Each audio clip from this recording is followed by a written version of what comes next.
Alright, what's going on, people? Ring Roadmap here, and today we're going to talk about Teofimo Lopez versus Taylor. Now, I wasn't really sure who was going to win this fight, and I also didn't have the time, and so I wasn't able to do a prediction on this. But I always said that if the Teo who fought Loma was the one that showed up, he's definitely going to win. He's going to school Taylor, and that's exactly what he did.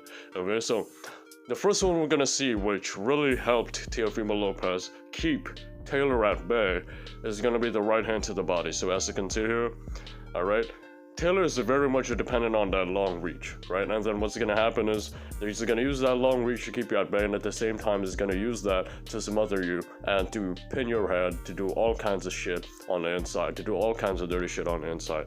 So Teofimo Lopez was able to neutralize that by doing what? By throwing the right hand to the body, as you can see there. Let's see another one. So here you're gonna see Taylor once again stretching out that lead hand, coming forward, and every time he gets close, all Teofimo Lopez has to do is to throw that right hand to the body. Another one here. Alright, I gotta be honest with you guys, heading into this fight, I wasn't really sure about Teofimo Lopez throwing the right hand to the body, and I'm gonna tell you why. It's because it keeps him, or it opens him up for the short left hand counter of Taylor, alright, which is a very useful weapon on the side of Taylor. He likes to use that a lot. He likes to stand in place, stand in mid-range, and then once you throw that right hand to the body, he throws the short left hand, and he counters you right away. And so I didn't really like that idea, but surprisingly it works. So as you can see here, he's gonna throw that right hand to the body. Alright, and he's able to pull back, he's able to do his head turns, he's able to roll with the punch, and so he wasn't really able to, or he didn't get hit with a counter as much as I expected it to be. So another right hand to the body there, in addition to the fact that Taylor was also stepping back, so that's partly a reason why. Now let's see another example, or let's see another technique that Taylor was, or that Teofimo was able to use, which is going to be the double cross, okay? Now, this is not something that I would usually see in a lot of boxers. What Taylor, or what Teofimo actually does, I'm getting confused because they're both beginning with the letter T, but Teo does it in a way where he throws it to the body first and then he throws it to the head second. So let's see this one right here. Body first, head second. Usually, boxers would do it head, you know, they don't really do it body to head. So they do double cross, but they do it both to the head. You know, guys like Figueroa, guys like Julio Cesar Chavez, they do it to the head. They don't really go to the body first and then go to the head. And so this is a nice move right here. Really sneaky setup. You know, he could potentially set up a left hook out of that, but he didn't really do it. He just used it, or he just used these punches to earn some points. Now, later on, it was inevitable. He was going to get caught with these short left hands, and so that's precisely what happened in the mid-rounds. Okay, as you can see, he's going to throw that short left hook. Not really that clean. Let's see another one, right hand to the body, bam. Again, not really that clean, but there were some short left hands in this fight which landed clean on Teofimo Lopez. So let's see if this is one of it, right there. Okay, as you can see, Teofimo decided to throw that right hand to the body, got countered right away. All Taylor had to do really was stay planted so that Teofimo's face would get close to him, okay? Now we're gonna talk about the lead uppercut from Teofimo Lopez, so what you're gonna see here. Here's the uppercut, the lead uppercut from Teofimo Lopez right there, okay? Very unorthodox move because Taylor is expecting the lead punches to come off straight, or to come straight. And so, because Teofimo was able to recognize that, he decided to throw his lead punches like an uppercut, you know, as you can see there. Really an awkward punch right here, but it worked. Here's another example right here, bam, right there. It's more of a cross slash an uppercut, kind of like what Lomachenko does.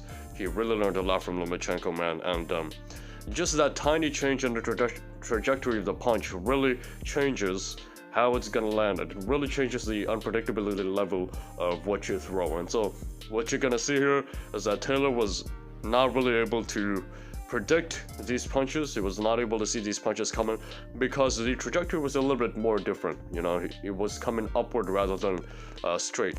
So let's see another example of that lead uppercut. This is gonna be the last one. Let's see if this is left or right. Bam, right there. And great job from Teofimo to lean back and then dodged the counter shot of Taylor because he knew exactly what was going to be the counter, or what the counter was going to be. It was going to be a right hook or a left hook, and so he just leaned back a little bit. Kind of dangerous if you ask me, but you know, he made Taylor miss by a couple of inches by doing that, so it worked. Alright, now let's look at the left overhand of Taylor, which he tried to do because, or no, let's talk about the liver shots first of Taylor, okay? Because he had such a hard time catching Teofimo to the body, you know, the head movement of Teofimo was excellent in this fight. He decided to shoot for the liver, so as you can see there, he went for the liver. Let's see another example here. Alright, instead of going for the head, which for the most part, Teofimo was able to protect his head in this fight, he would go to the body, he would go to the liver shot in order to try and drop the guard of Teofimo Lopez. So as you can see there, Teo would throw the right hand, and Taylor would just take a tiny step back and then try to throw his own liver shot. Alright, another example here. Bam, just stay planted right there, didn't really step back. He allowed Teofimo to get close, and then by the time he got close, just throw that liver shot right there. Now we're gonna talk about the head overhand, alright? With the hope of potentially dropping the right glove of Teofimo Lopez with those liver shots, now Taylor would go for the overhand left. Okay, he went for the overhand left, he tried to land it, but as you can see here, bam, it was a little bit too far on that one. Let's see another example if he lands this one. Head overhand, bam, that one was a little bit more clean, okay? Because Teofimo was not really moving at that time. It was just kind of in mid-range. Another one right there, but that one was a little more of a grazing shot, you know, but it did touch Teofimo.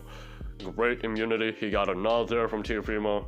It's like, you called me, bitch. Alright, the next thing we're gonna see is the lead left cross, a little bit more straight, okay, because Teofimo was expecting the hooks more. So what Taylor did here was he decided to go straight in with that cross, right down the pipe, and Teo was not able to see them coming as much as he did with the hooks, alright? Because he's trying to protect the side of his head from the hooks of Taylor. And so Taylor decided to change it up, throw some crosses instead, had some success with it. Another one right there.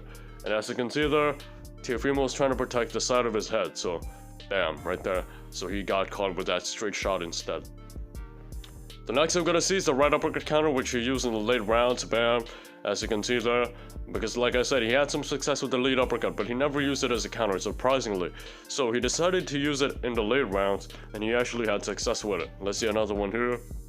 Okay, because Taylor likes to come in with his head down, you know, very heavy on that front leg. So if an uppercut were to come his way, he's not going to be able to step back on time, because he's a little bit too heavy on that front leg. Alright, let's look at the lead right of Teo, which he used, again, in the late rounds. You know, he was pretty much over at this point. The head movement was gone from Taylor. He wasn't able to utilize his reach as much as we wanted him to, and he wasn't also able to maintain the distance. He wasn't able to step back. He wasn't able to use the footwork in order to keep Teofimo at bay. So every time they got into the mid-range, this is all Teo did. Just throw some right hands to the body, right? And he knows exactly what counter is going to come. It's going to be that short left hand or that counter left hand from Taylor. And so he just duck down, he would just pivot away, he would just lean back, he would just step back, and he would make Taylor miss by inches. So that was it. Great performance by Taylor. I think he beat Progress, in my opinion. I'm not sure if that's how you pronounce his name. I really don't watch Progress that much, but I think if Teofimo were to keep on going, if Teofimo comes back from retirement, which I don't really believe, I don't buy it. I don't buy that he's retiring. He's too young. So I think he's gonna come back. If he fights Progress, I'm going Teofimo on that one, because this version of him just looks unstoppable. You know, this is a very disciplined Teofimo Lopez. So that was it. Subscribe if you're new. That's my post-fight analysis of the fight. You know, great schooling, great performance by Teofimo Lopez. I hope he comes back, and I'll see you guys soon.